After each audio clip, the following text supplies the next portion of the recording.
Hello everyone, my name is jakejonking. I am the lead vocalist for Novocastrian. Today's going to be a bit of a different video. It's very late. It's currently 10 past 4 in the morning. Yeah, but this past week, Are You OK Day happened, and every year it gets bigger and bigger, and I'm so happy to see that because it is such a good thing, and I am so proud of everyone that posted about it, everyone that acted about it, especially those people. So I feel maybe my way of getting this out, or helping people in this situation, would be sharing my own experiences. This is pretty hard to talk about, but I suffer from major depressive disorder, also just known as major depression, and I have been on many medications for it over my lifetime, and it includes lithium, I think fluoxetine, I believe it's called, and Zactin. Those are just a couple, and I don't want to get controversial here. Personally, I would recommend none of them. They didn't help me, but they may help you. So if you're feeling that you should go on medication for your mental illness, please contact the doctor. Ask for their advice first, and if you want to come off of them, please be safe about it. Even though that's not what I did, I did it on my own because I knew how to do it. And I know how to come off of things because I have many experiences with medications, drugs, all those things. But I do not recommend that. I recommend that you go and see a doctor or a trained professional and get them to help you wean it off. I've also got, I cannot sleep without medication. I've tried melatonin and, Concerta, I believe it's called. I don't really remember, I'm sorry. But I'm pretty sure those are the two that I take at the moment. I definitely know I take melatonin. Pretty sure Concerta's the other one. And they've helped a little bit. They helped a lot more when I was younger. But I'm still on quite a low dosage of it, so it doesn't really help unless I'm already tired. Which is unfortunate because that's really not what it's meant for. So, sleeping medications, if you need, I do recommend, but, doesn't mean you'll need them, Many things that have helped me, such as meditation, even comedy, even watching, artists like Neil Kolhatkar or Frenchie or Kevin Hart has helped me sleep at night. I get asked about music to help sleep to a lot, and I can't really help you. Unfortunately, that doesn't really work for me. So there's probably playlists. Well, there is playlists all over Spotify for that kind of stuff.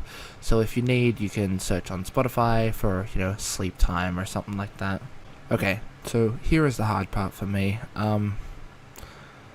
It's getting better, me talking about it, but the more the years go by, the more people become more I guess ignorant towards it. When it happened, no one knew, and but when I started talking about it, a lot of people were very supportive. But unfortunately, over the past couple of years, people have been a lot less supportive and a lot more judgmental. But on September the 9th, 2016, I overdosed on prescription pain medication, and I still struggle to talk about this. And even though it's been so many years, it's something that still really gets to me, and I'm genuinely having trouble talking about it right now. I'm sorry. I'm very sorry. That's so unlike me. It was a very hard time for me at the time. I was in year 7, and I was getting bullied a lot. I was getting treated terribly. And, pain medications were really my escape. Pain medications, marijuana, and a one-time usage of Xanax. Which I do not recommend for anybody, and I'm so sorry for everybody that has to deal with addiction to Xanax, because I haven't been there, you know, so I wouldn't know how hard that is, and I'm so sorry, you know. The pain medication addiction didn't really stop until last year, and I've had multiple relapses since. March 2016 to September 2016 was the time when I was using them a lot, and then I relapsed again in January 2018 and was using until October 2018, when I weaned myself off of them. Took a lot of effort. I couldn't take Panadol, you know, for a long time, and it's still quite hard, you know. I try to avoid it whenever I can, and same as, you know, I know a lot of other people that have suffered with addictions to painkillers, you know, have trouble even taking small ones to try to fix their problems. Not because they don't even work, that's just one part of it, you know. Another part is the fact that, you know, they're worried they're going to get hooked again, and it's very hard not to, you know, because they're very addictive, and they're so easy to get too. Prescription medications such as codeine were the ones that I wasn't using as much. Around August 2016 was more of the time that I was using that, but a lot of the other times it was off the shelf stuff. I strongly advise everyone be safe around their cabinets, their medicine lockers, and their fridges where they might store some of their medication. People have minds that run wild and go off the rails sometimes. And with, you know, suicide deaths over the past few years of people like Chris Cornell, Chester Bennington, many others, you know, people that I look up to, people that we all look up to in the music industry, it's very, very scary, you know, seeing them drop and knowing that we're in situations similar to them, even though none of us could know how much pain they were going through. And I have so much respect for people that, you know, have so many issues with their life, but they continue on living. And it means so much to me to know that, you know, I have friends like my friend Bonnie Wade, who suffers so much with all of her issues, and I worry myself sick every day hoping she's okay. Sorry, I'm getting the shakes, everyone. This is still very hard for me to talk about, because I know how much this affects a lot of my audience, and how much this affects myself, you know? I'm so sorry, everyone. This is very out of character for me still. I know I keep saying that, but it is. Self-injury is something I have been doing since the age of 12. It started one day when I got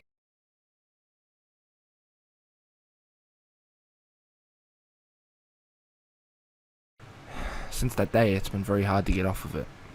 Self-harm seems to be the issue that people think I suffer with the most, and it's definitely up there, and it's terrible, and I hate to say it, but unfortunately recently I have been doing it a lot more. I have been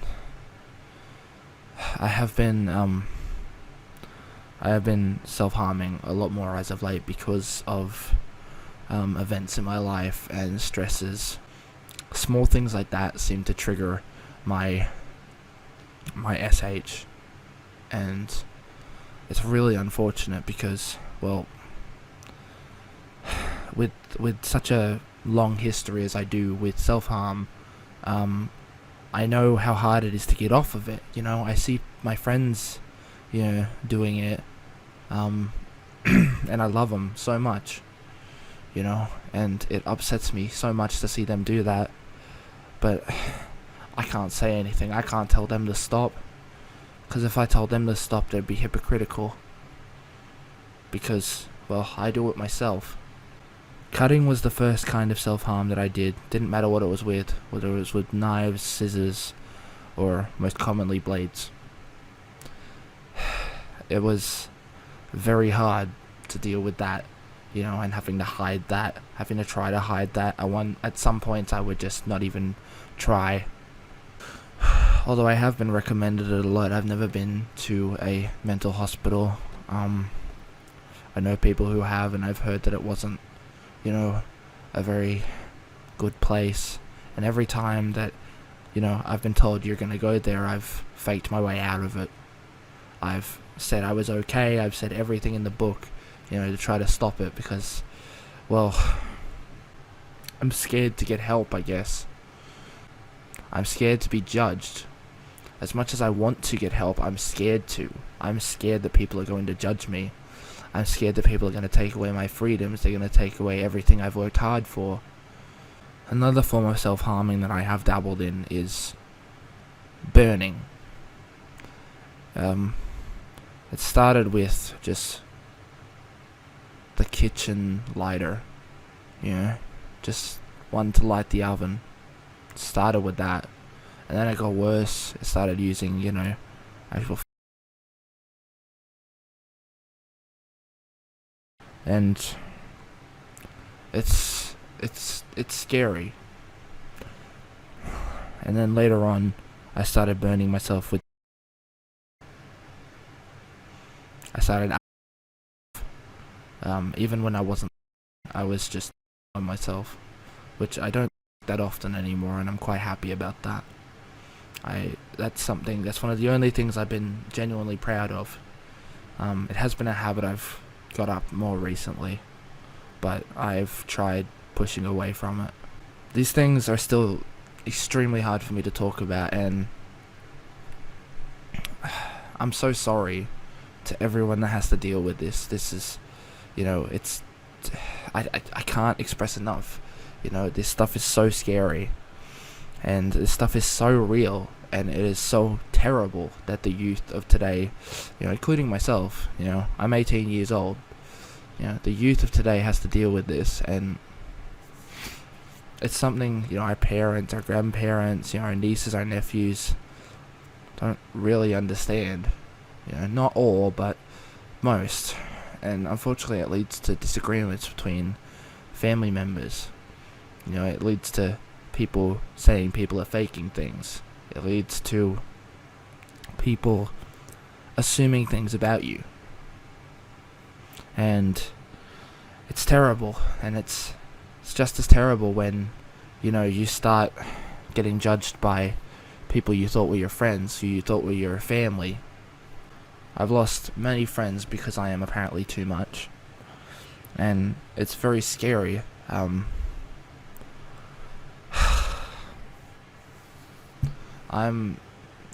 trying so hard for people, to stay here on this earth, even though it is so hard at the moment. I am at one of my lowest points I've been since September 9th, 2016.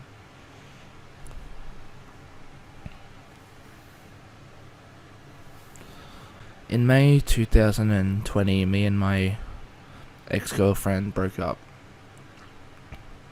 I won't name her at this time because it's not necessary. After we broke up, I'm making this clear, it was the first ever sexual relationship I was ever in. First ever proper one that I'd been in years. I had been messing around on, dating sites and stuff, and online dating for many years, and this was different. And, I did all my firsts with her and everything. So when we broke up, I knew straight away something was going to happen, something different was going to happen, but I was not expected for what was. Around the time that we did break up, I started getting these symptoms for something that I later found out was hypersexuality. Hypersexuality is a disorder that causes, sexual feelings and frustrations to get ahead of you, and basically, in some cases can ruin friendships, bonds and relationships. It's unfortunate, and it's appalling to me that there is absolutely no talk about it online. There is no talk about it anywhere, and people just call it a sex addiction. If it ever gets mentioned, it's normally grouped in with bipolar disorder, But it's a lot more than that. I know many people from my group chat in Facebook don't have bipolar disorder but have hypersexuality. There needs to be more awareness about hypersexuality, so I'm going to start a hashtag in the description. I know this video will probably spread nowhere. If it does, please share on Twitter, Instagram, whatever. Hashtag hypersexuality awareness. It is an important hashtag and will hopefully get people to start caring about those who have it. I have been called disgusting, I have been called a pig, I've been called a fucking sex fiend, all because of this disorder that I cannot help. And it's very unfortunate because I can't help it at all. And what makes me, what I don't understand at all is that it is not, classed as a mental health disorder. So you can't go to the doctor and go get diagnosed with hypersexuality. Alright? You have to have your own word and your own knowledge and your own, your own belief, your own understanding that you have this. But because you don't have a piece of paper, a stupid piece of paper that somehow determines what you have, that somehow means you don't have it. It makes zero sense. And I personally believe this whole piece of paper describes what you are. I personally believe I am more than a piece of paper. Okay? I personally believe I am more than a stupid signature by a doctor. Okay?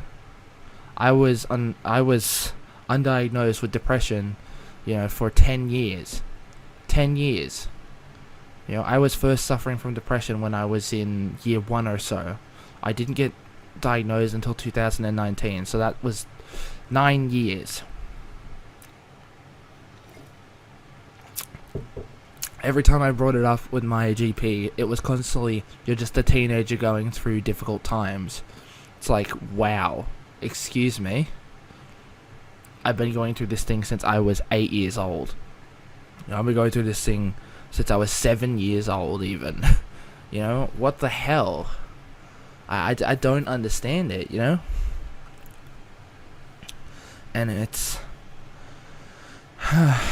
unfortunate, that that people will go undiagnosed with things for so many years, with no foresight, no anything, no anyone giving a fuck, when just remember that piece of paper is you. So,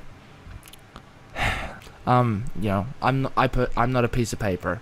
I don't think my disorders should be based off of some fucking piece of paper by someone that left me undiagnosed for 10 years.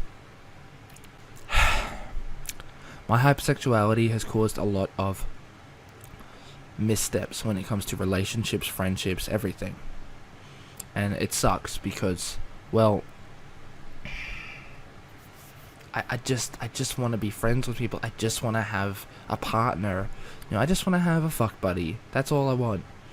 But somehow I say something, I get too keen, or, because I'm very open about the fact that I have it. Because I'm, once again, not going to let that piece of paper tell me what I have.